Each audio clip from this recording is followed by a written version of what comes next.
So please share with me now how you're leading your team and your existing employees through this pandemic. What pivots have you made as a business? And I think we've already alluded to some of those.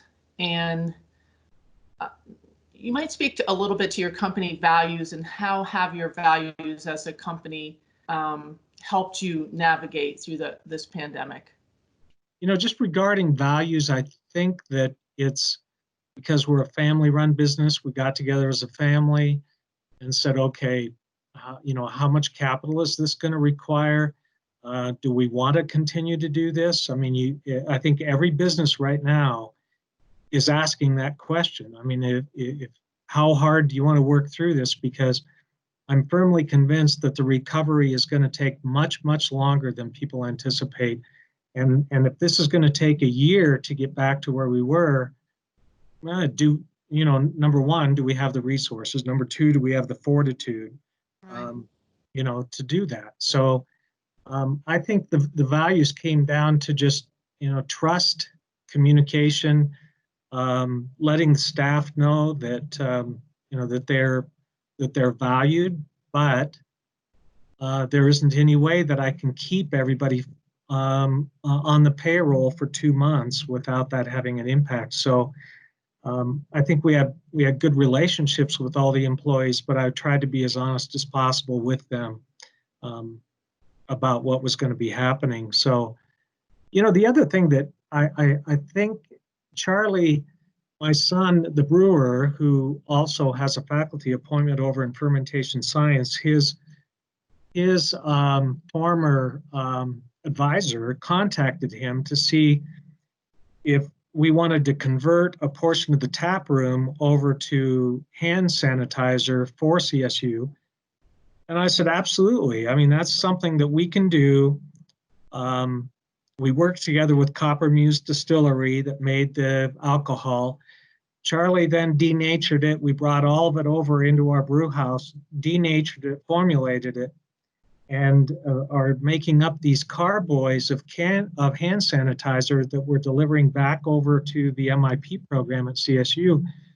That again was something that that we could do. We had the time, we had the resources, and it's part of I suppose giving back during a really difficult time, because the labs over there, and I think most of it went to the veterinary teaching hospital labs. They just didn't have any source. They didn't have any way to do this. So that's another thing. As soon as he brought it up, we said, yeah, let's do it. That's I've read about that. And of course, because I'm at CSU and we've heard so much about that, John, and can't thank you enough from our CSU community for stepping up and making hand sanitizer for us and for our labs, because we do know, just even as individual consumers, it's so hard to get that now. Yeah. And we have such a need on our campus, and that is a great way to a pivot and a way to give back. And we really appreciate you doing this in the face of all the struggles and challenges that you're confronting right now, to be able to give to CSU and the community. We really appreciate it.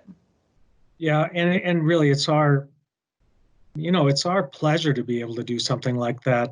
We're fortunate in that if we would have been a new business, and we've been in business for 3 years, we've accumulated about 3,000 names of customers in our database. We have probably 250 really loyal customers, and they've stepped up. They've helped a lot. They stop by for beer. They are buying gift cards. They're doing they're helping us through this process. So I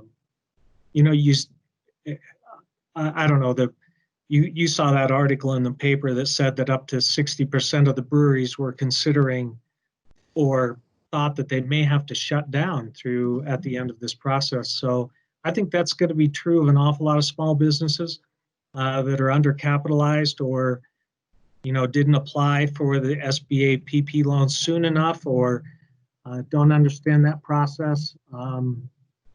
It's going to take an awful lot of money to get through this, and we'll just have to see whether it makes sense from a from an ROI to continue on.